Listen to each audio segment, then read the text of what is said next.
Hi friends, after completing chapter number 12 regarding atoms, we understood a lot about atoms. Now what we do is, we are studying the chapter number 12 that atom के structure में what is there? There is a central dense portion which is called nucleus, central dense positive charged portion that's called nucleus, and electrons revolving around it. Now in chapter number 13, we are removing the electrons and what remains inside the atom is nucleus. So in this chapter we are dealing totally with nucleus. See, here we'll be considering only about nucleus irrespective of how many electrons they have. We are not concerned with that. Okay, we will be talking only about nucleus in this chapter. Now, this chapter is divided into two parts. First is regarding study of nucleus purely. In the second half, we'll be studying about radioactivity, a phenomenon based or connected to nucleus. Okay. तो starting with very first part of the chapter that is nucleus. Nucleus के बारे में सबसे पहले Rutherford ने idea दिया. Rutherford was the one who introduced nucleus somewhere in 1901 to 1906 in a series of experiments which are popularly known as alpha scattering experiments. So on the basis of that he gave the concept of nucleus. What he defined nucleus as? तो nucleus का definition उन्होंने क्या दिया या क्या ढूंढा था उन्होंने? He said that in the atom there is a central dense portion which is positively charged. The central dense portion which is positively charged and where almost entire mass of the atom is supposed to be concentrated. This portion is called nucleus. Okay. फिर उन्होंने क्या बताया कि nucleus में जो particles रहते हैं उनको न्यूक्लियंस कहते हैं. The particles residing in nucleus are called nucleons. And nucleons में दो टाइप, एक तो प्रोटॉन and दूसरा neutron. In nucleus there are two types of particles called protons and neutrons. Protons are positively charged, positive in charge, while neutrons are neutral in charge. Each proton has a charge plus e. हर एक proton का charge plus ई बराबर है, जबकि इधर neutron का charge 0, where E is 1.6 into 10 raised to minus 19 coulomb, the fundamental charge. Each proton has mass mp and each neutron has mass mn. Now proton का mass कितना? तो around 1836 times mass of electron. Electron के mass का 1836 times. Okay, where mass of electron we very well know that it is 9.1 into 10 raised to minus 31 kg. तो neutron का mass कितना? It is 1838 times mass of electron. इन्हें थोड़ा बहुत heavy, little bit heavy. इसको रफली estimate किया तो 1.67 into 10 raised to minus 27 kg. ये रफली उतना आता है. 1.67 into 10 raised to minus 27 kg and is also the same. दोनों ऑलमोस्ट सेम है. सो प्रोटॉन एंड न्यूट्रॉन दोनों का mass is almost same. Proton neutron both are almost same, having same mass, but neutron is slightly heavier than proton and both are quite heavy as compared to electrons. Electrons are almost 2000 times heavier. Protons enjoys the same charge as that of electron. खाली इतना ये type positive, electron का type charge negative होता है. Neutron is neutral in charge. Okay, तो ये हो गया न्यूक्लियस के बारे में. Protons and neutrons are collectively called nucleons. They are collectively called nucleons. फिर how to represent this nucleus? Nucleus को कैसे रिप्रेजेंट करते हैं? तो nucleus represented using X A symbol. आप बोलोगे ये तो केमिस्ट्री में यूज करते हैं, वही हुआ. हाँ बिल्कुल सही, same. Here x stands for x chemical symbol of the element whose nucleus we are considering. Chemical symbol of the element whose nucleus we are considering. यानी कि ऑक्सीजन की बात करें तो O लिखेंगे, सल्फर की बात करें तो S लिखेंगे, यूरेनियम की बात करें तो U लिखेंगे, सोडियम की बात करें तो Na लिखेंगे. तो जो केमिकल सिंबल एलिमेंट को अलॉट किया हो वही केमिकल सिंबल न्यूक्लियस के लिए भी यूज करेंगे. पर यहाँ पे will call it as nucleus. अगर Cl लिखा है तो इट्स क्लोरीन न्यूक्लियस. इस चैप्टर में इट्स क्लोरीन न्यूक्लियस, पर केमिस्ट्री में पढ़ रहे हो तो इट्स क्लोरीन एटम. बराबर है. तो दैट वे. फिर यहाँ पे Z stands for, Z is called atomic number. Z is called atomic number and this atomic number gives number of protons in the nucleus. This atomic number gives number of protons in nucleus. So Z shows atomic number which gives number of protons in the nucleus. फिर A की बात करें तो A is called atomic mass number. Atomic mass number. Atomic कई बार नहीं भी बोलता है तो मास नंबर बोलो तो भी चलता है। ये मास नंबर क्या देता है? It gives number of nucleons in the nucleus. It gives number of nucleons. Nucleus कितने हैं इन न्यूक्लियस? न्यूक्लियस बोले तो total population. Total population is given by A, खाली proton number is given by Z, बराबर है। तो फिर तीसरा आता है N, it is called neutron number. N is called neutron number and it gives number of neutrons in the nucleus. It gives number of neutrons in nucleus. अब ये कैसे मिलेगा? तो ये Z दे रहा है, टोटल पॉपुलेशन ये दे रहा है, तो दोनों को माइनस कर दो, न्यूट्रॉन आ जाएगा। तो N is nothing but A minus Z. N is A minus Z. That gives the neutron number. Okay? तो this is how we symbolically denote a nucleus. अच्छा, कुछ एग्जांपल ले लेते हैं इसमें। Suppose carbon C612. This is a symbol of a carbon nucleus. इसमें Z is equal to 6, तो it has 6 protons. फिर A is equal to 12, so 12 nucleons. फिर N will be A minus Z, 12 minus 6 का तो ये 6 neutrons. ये carbon के nucleus में 6 protons, 12 nucleus and 6 neutrons are there. Okay, similarly let's talk about uranium 92, 238, 235 लेते चलो। यूरेनियम 92, 235, ये यूरेनियम के न्यूक्लियस की बात हुई।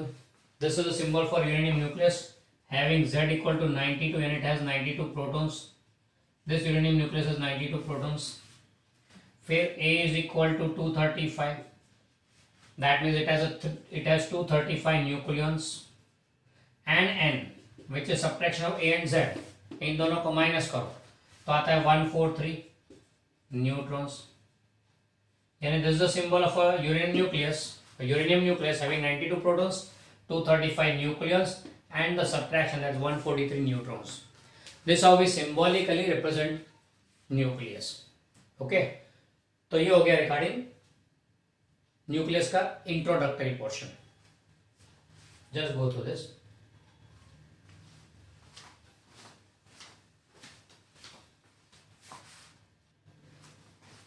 So next we go on for classification on the basis of Z, A and N value. Now Z in atomic number, atomic mass number and neutron number. The elements which are same Z but different A and N.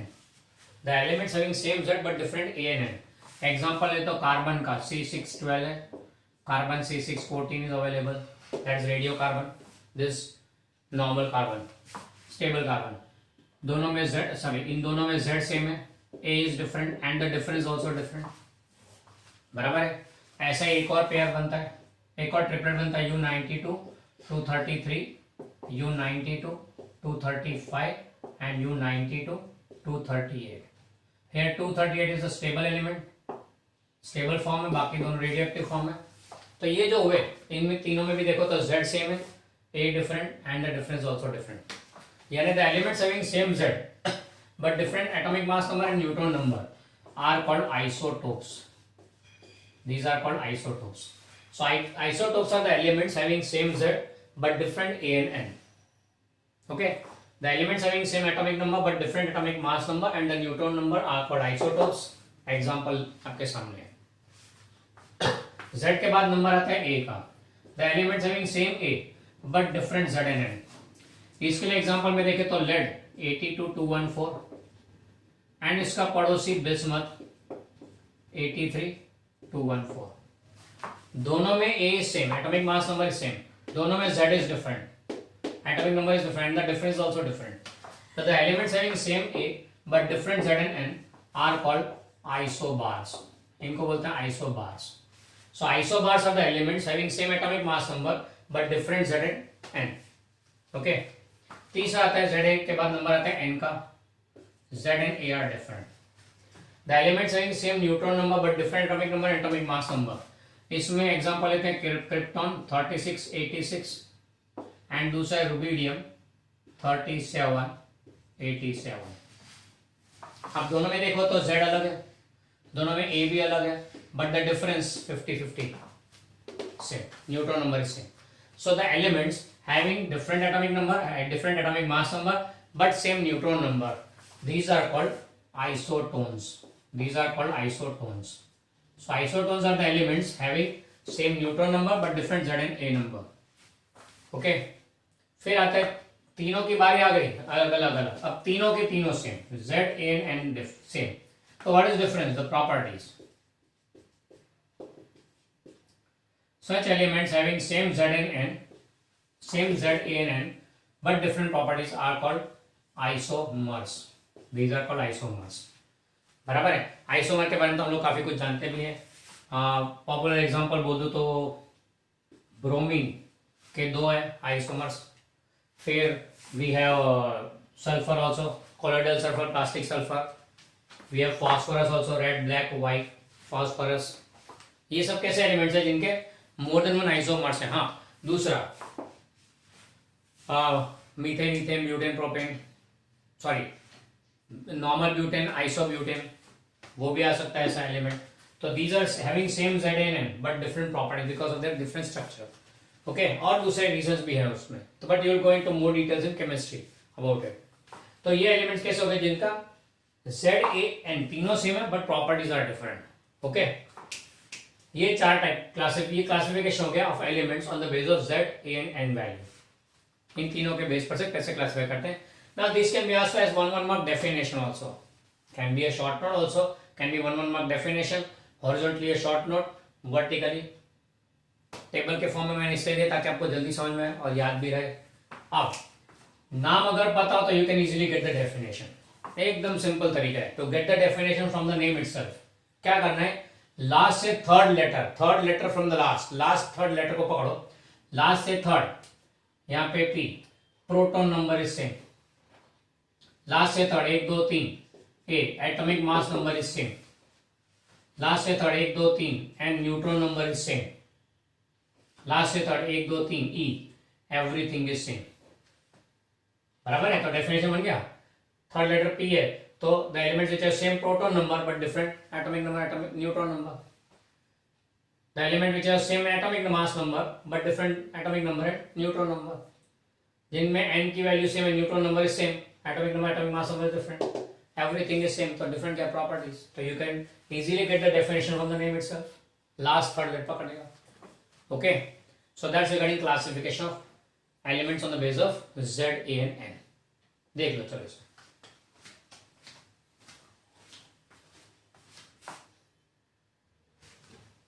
चलो अब चलते हैं chapter number 12 में atom के बारे में पढ़ा था. अब न्यूक्लियस ले रहे हैं, एटम से भी छोटा न्यूक्लियस. यानी atom is already very small, minute in size, तो ये तो उससे भी छोटा न्यूक्लियस है, उससे भी छोटा न्यूक्लियस है. तो अब ये छोटे छोटे पार्टिकल्स के बारे में, छोटे छोटे पार्ट्स के बारे में we have to get some smaller units also. तो यहाँ पे कुछ छोटे यूनिट्स के बारे में बातें करते हैं. सबसे पहला लेते हैं हम लोग फर्मी. इसको नोट करेंगे FM से. फर्मी यानी क्या है, it's a smaller unit of length. Smaller unit of length, length का छोटा यूनिट है. एंड इसका रिलेशन क्या, ऐसा यूनिट से, तो 1 fermi is 10 raised to -15 metre. इस रिलेशन में ऐसा unit is 1 fermi is 10 raised to -15 metre. ऐसा यूनिट मीटर है पर हम लोग यहाँ पे छोटा यूनिट यूज करें लेंथ के लिए. एटम और न्यूक्लियस के लेंथ अगर मेजर करने हो तो वी यूज द फर्मी ना. इसका वैसे देखा जाए तो प्रीफिक्स के फॉर्म में देखो तो मीटर के आगे फेम्टो लगा है. Femtometre is same as fermi. Okay, हमें MCQ या 1 लाइन आंसर्स में पूछ सकते हैं कि 1 angstrom is how much fermi. ऐसा क्वेश्चन आ सकता है, या 1 fermi is how much angstrom, you पूछ सकते हैं. Okay, we can have relation that way also. तो चलो चेक करते हैं क्या आएगा यहाँ पे. 1 angstrom is how much fermi अगर देखना है तो 1 angstrom is 10 raised to -10 metre. We want fermi that is 10 raised to -15 metre side में रखना है, तो 10 raised to 5 आ जाएगा. तो this will be 10 raised to 5 Fermi. तो 1 angstrom is 10 raised to 5 Fermi. बराबर है, ये हो गया. इस टाइप के एमसीक्यू या 1 लाइन में पूछ सकते हैं. कैलकुलेशन शो नहीं करना but you have to give the answer directly. या फिर you can have this also 1 fermi. Same question can be this also 1 fermi is equal to dash angstrom. Can be connected to any unit. अपने यहाँ पे खाली angstrom के साथ देख रहे हैं तो 10 raised to -5 हो जाएगा. ओके, ये लेंथ का छोटा यूनिट. फिर चलते हैं मास के बारे में, तो वहां पे डिफाइन किया है atomic mass unit, normally denoted by छोटा यू, कई बार एएमयू भी बोलते हैं इसको शॉर्ट फॉर्म में एएमयू, पर नोटेशन उसका छोटा यू है. What is it? It's a smaller unit of mass. Name itself says a smaller unit of mass. इसका कनेक्शन विद ऐसा यूनिट, तो one atomic mass unit is 1.67 into 10 raised to minus 27 kg. 1.67 into 10 raised to minus 27 kg. 1.66 sorry 1.66 into 10 raised to minus 27 kg. अब ये actually है क्या? तो इसका definition, carbon का एटम ले लो, कैसा? न्यूट्रल एंड अनएक्साइटेड, यानी स्टेबल फॉर्म में है. न्यूट्रल एंड अनएक्साइटेड कार्बन का एटम, इसका मास ले लो, बराबर है, इसको डिवाइड बाय 12 कर लो, तो that gives one atomic mass unit. यानी क्या बोलेंगे? 12th part of mass of neutral and unexcited C612 atom is called 1 fermi. 12th part of mass of, या इसको यूं लिख देता, चलो, mass of neutral and excited C612 atom, उसका 12th पार्ट ले लो, that is called 1 atomic mass unit. Okay, and this value comes out to 1.60 10 raised to minus 27 kg. तो ये हो गया 1U, जो हम लोग नॉर्मली एटॉमिक मास के लिए यूज करते हैं to measure atomic masses. Atomic mass measure कैसे करने का? तो using a device called mass spectrometer. We use mass spectrometer in order to measure the atomic mass unit. फिर प्रोटॉन न्यूट्रॉन का मास तो बहुत छोटा होता है. We know that mass of proton is roughly 1.6 10 raised to minus 27 kg. तो ये कितना होता है एटॉमिक मास यूनिट? तो 1.00, it is 1.00727 atomic mass unit. And mass of a neutron is also 1.67 10 raised to minus 27 kg. तो तुम बोलोगे दोनों सेम है? नहीं, अगर ज्यादा डिटेल में है तो 1.6726 ले लो, यहाँ पे आता है, एंड यहाँ पे 1.6749 होता है. इतना फर्क है, माइनर, थर्ड डिजिट पे. एंड एटॉमिक मास यूनिट में देखो that is written 1.00866 atomic mass unit. Okay, ये mass of proton and mass of neutron in terms of atomic mass unit. तो ये भी आपको याद रखना है, क्योंकि इसके लिए हम लोग, अच्छा, ये न्यूमेरिकल हम लोग यूज करेंगे ये सबको, नो डाउट. ये तो डेटा में दिया होगा, फिर भी you need to remember it. ये तो याद रखो, साथ में कनेक्शन रखो, तो you can easily find the masses in SI system. Okay, तो ये हो गया प्रोटॉन न्यूट्रॉन के मास के बारे में इन टर्म्स ऑफ एएमयू. फिर तीसरा आता है इलेक्ट्रॉन वोल्ट, जो हम लोग फर्स्ट चैप्टर से यूज करते आ रहे हैं, जिसको हम लोग यहाँ इंट्रोड्यूस करेंगे. Electron volt is given as eV. छोटा ई कैपिटल वी, याद रखें, छोटा e capital V is the symbol. What is it? It's a smaller unit of energy. It's a smaller unit of energy. Energy का छोटा unit है. क्या बोलेंगे इसके बारे में? ऐसे सिस्टम का कनेक्शन, तो 1 electron volt is 1.6 into 10 raised to minus 19 joule. ये नंबर तो जाना पहचाना है, चार्ज और इलेक्ट्रॉन वाला नंबर है. इसे 1.6 याद भी इजी रहेगा, 1.6 into 10 raised to minus 19 joule. इसका डेफिनेशन दिया हुआ है हमें. डेफिनेशन में क्या बोला है कि 2 पॉइंट्स लिए, ए एंड बी, 2 पॉइंट्स, जिनके बीच में पोटेंशियल डिफरेंस 1 वोल्ट का है. यानी कि दोनों के बीच में पोटेंशियल डिफरेंस 1 वोल्ट का है. यानी कि 1 is at a higher potential and there is at a lower potential. 1 is at a higher potential and there is at a lower potential. Suppose करते हैं A is at a higher potential and B is at a lower potential. A is at a higher potential, B is at a lower potential. मतलब A is positive, B is comparatively negative. तो lower potential है. अब एक electron को जब यहाँ से release करते हैं, यहाँ से एक इलेक्ट्रॉन को A से B ले जा रहे हैं, तो इलेक्ट्रॉन नेगेटिव और नेगेटिव की तरफ जा रहे हैं. Electron is negative and going towards negative, means it will be gaining energy. उसका नेगेटिवनेस बढ़ेगा, यानी गेनिंग एनर्जी. तो यानी ए से बी जाएगा तो इलेक्ट्रॉन एनर्जी गेन करेगा, एंड अगर बी से ए आएगा तो इलेक्ट्रॉन एनर्जी लूज करेगा. नेगेटिव से पॉजिटिव मतलब इलेक्ट्रॉन बी लूजिंग एनर्जी, बराबर है. तो while moving from A to B और B to A, electron will suffer a gain और लॉस इन एनर्जी. यानी कि there will be an change in energy, there will be a change in energy. General बोलो तो change in energy of an electron while passing through a potential difference of 1 volt.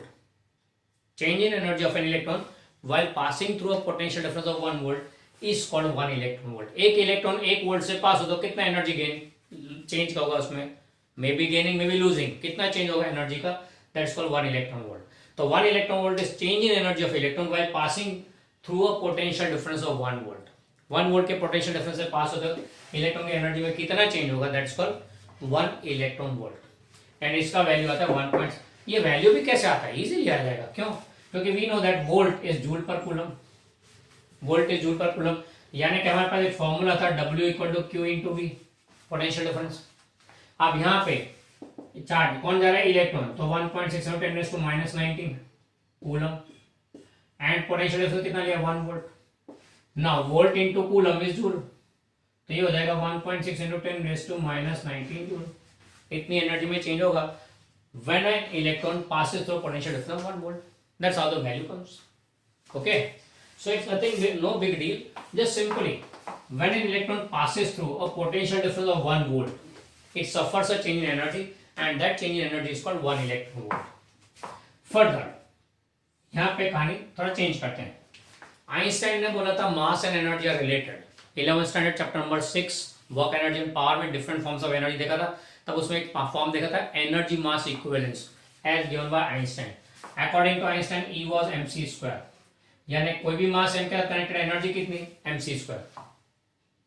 इसी के base पर we can say that mass and energy equivalent. तो यहाँ पे बोलते हैं 1 एटॉमिक मास यूनिट का मास, इतना मास, कितना 1 U जितना मास, एनर्जी कितनी होगी, तो इट इज 931.48 MeV. ये एनर्जी है. ना you can not equate here, equal to नहीं लिख सकते. क्यों? एक बाजू मास है, दूसरी तरफ एनर्जी है. Our physics does not allow dissimilar units to be equated. तो क्या लिखेंगे हम लोग, equivalent. 1 U mass, 1 atomic mass unit जितना मास हो तो एनर्जी कितनी होगी, 931.48 MeV. तो न्यूक्लियस का मास एस्टिमेट कर लो यू के टर्म्स में, मल्टीप्लाई कर दो इस नंबर से, you get energy of that nucleus in terms of MeV. MeV stands for million electron volt. बराबर है. ये ऑब्टेन भी कर सकते हैं, इसका प्रूफ भी आ सकता है.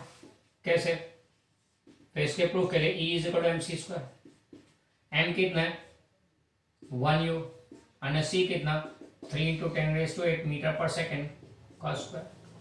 1 U is nothing but SI system में कन्वर्ट होकर कैलकुलेशन तो XI में ही करना है, kg. एंड ये हो जाएगा 9 × 10⁻16 metre square upon second square.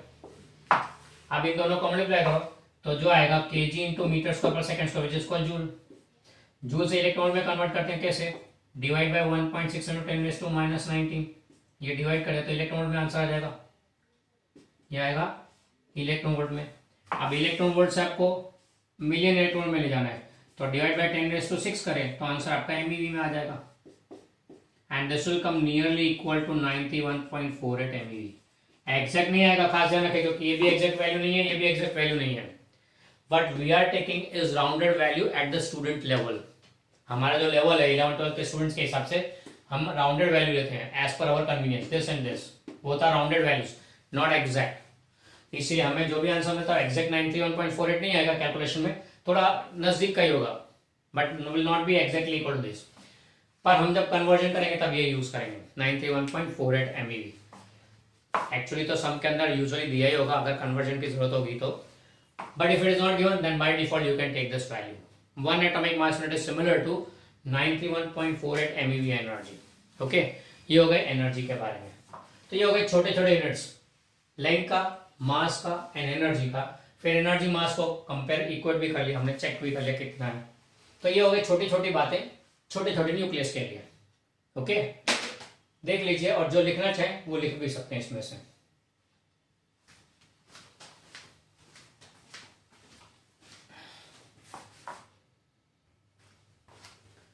तीन छोटे छोटे टॉपिक है, proton, neutron and isotopes of hydrogen atom.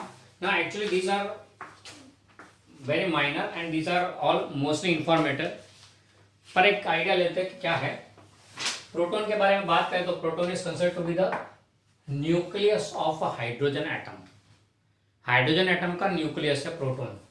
यानी हाइड्रोजन एटम के बारे में बोलते हैं कि न्यूक्लियस में एक प्रोटॉन है एंड आजू बाजू एक इलेक्ट्रॉन घूम रहा है, दैट्स ऑल. और कुछ नहीं है. It is the lightest particle, hydrogen atom. Hydrogen atom is the lightest element and उसका nucleus is called proton. तो proton is noted as, is called as a hydrogen nucleus. इससे उसका notation भी H11. Hydrogen का nucleus जिसमें एक proton and वही अकेला न्यूक्लियन है, क्योंकि न्यूट्रॉन कुछ होता नहीं है इसमें. बराबर है. तो ये हो गया प्रोटॉन के बारे में. इसका चार्ज तो we know that is fundamental charge 1.6 × 10⁻⁹ coulomb. इसका mass, charge on proton Q is 1.6 × 10⁻⁻⁹ coulomb. Further इसका मास ऑफ प्रोटॉन इज 1.0072. हमने देखा था 1.00727 I think 727 AMU and 1.6726 into 10⁻⁻27 kilogram में ये मास ऑफ प्रोटॉन है. ओके. फिर इसके बाद का न्यूट्रॉन की बारी. न्यूट्रॉन क्या है? तो न्यूट्रॉन के बारे में कुछ पता ही नहीं था. Chadwick was a scientist who was studying isotopes of hydrogen atom. तो हाइड्रोजन एटम में देखा कि हाइड्रोजन का एक एटम, दूसरा H12 मिला. अब ये इसमें कैसा है, न्यूक्लियस में एक प्रोटॉन है, अनाज बाजू इलेक्ट्रॉन घूम रहे हैं. यहां पे कैसा देखने को मिला कि nucleus of hydrogen having one proton and दो न्यूक्लियंस है, मतलब एक और भी है एक्स्ट्रा पर न्यूट्रॉन. तो पता लगा यहाँ पे एक न्यूट्रॉन नाम का पार्टिकल भी एग्जिस्ट करता है. This is called deuterium. This isotope of hydrogen is called deuterium. Okay. तो ये हो गया हाइड्रोजन, ये हो गया ड्यूटेरियम. ड्यूटेरियम का nucleus has one proton one neutron. तो वहां पे न्यूट्रॉन के एक्सिस्टेंस के बारे में चैडविक को पता लगा एंड ही इंट्रोड्यूस न्यूट्रॉन. बराबर है. Charge on neutron 0, mass of neutron 1.00866 AMU, slightly heavier than proton, and this in kg comes out to 6749 into 10⁻⁻27 kg. बराबर है. यहाँ पे पता लगा. फिर एक और आइसोटोप के बारे में पता चला, ट्रिशियम बोलते हैं इसको. एंड ये कैसा है, one proton and two neutron in the nucleus and it is noted by H13. This is not available naturally. It has been created artificially in the laboratory. बराबर है. We know that hydrogen is a component of water. H2O बोलते हैं. Normal hydrogen is a component of water. पर अगर उसके अंदर H12 या H13 हो गए तो ये वाटर के मॉलिक्यूल का वेट थोड़ा बढ़ जाएगा. बराबर है. मास ऑफ इंक्रीज अगर ये दोनों लिए हो तो उसमें ट्रिशियम अगर मिला हो तो दैट बिकम्स हैवी वाटर. तो हैवी वाटर का जो कॉन्सेप्ट है वो ट्रिशियम एंड ड्यूटेरियम वाला हो गया. ट्रिशियम या ड्यूटेरियम न्यूक्लियस वाला अगर हो, हाइड्रोजन यहाँ पे आइसोटोप भी हाइड्रोजन का, ड्यूटेरियम या ट्रिशियम, तो जो मिलेगा वो हैवी वाटर होता है. And this heavy water is mainly used in nuclear reactor to control the reactions. Reactions को कंट्रोल करने के लिए हैवी वाटर का यूज होता है, जो हम लोग बाद में आगे देखेंगे. पर वो दोनों क्या है, हैवी वाटर यानी क्या, ये नॉर्मल वाटर अपने जो यूज करते हैं प्लेन वाटर, एंड ये heavy water having deuterium and or tritium as a component of hydrogen here, isotope of hydrogen are used. इन दोनों को स्टडी, इस ड्यूटेरियम को स्टडी करते न्यूट्रॉन की डिस्कवरी हो गई. चैडविक ने 1932 में न्यूट्रॉन वाज डिस्कवर्ड. तो आप बोलोगे प्रोटॉन का क्या, प्रोटॉन की डिस्कवरी को कोई ज्यादा इंपॉर्टेंस नहीं मिला है तो उसकी डेट्स या year is not available right now. I will find it out and will let you know in the next lecture. Clear. ये हो गई कुछ छोटी छोटी बातें न्यूक्लियस के बारे में. Proton, neutron and isotopes of hydrogen nucleus, hydrogen, deuterium, tritium. Okay. तो ये देख लीजिए. फिर आगे चलते हैं और भी पढ़ाई न्यूक्लियस के बारे में करते हैं.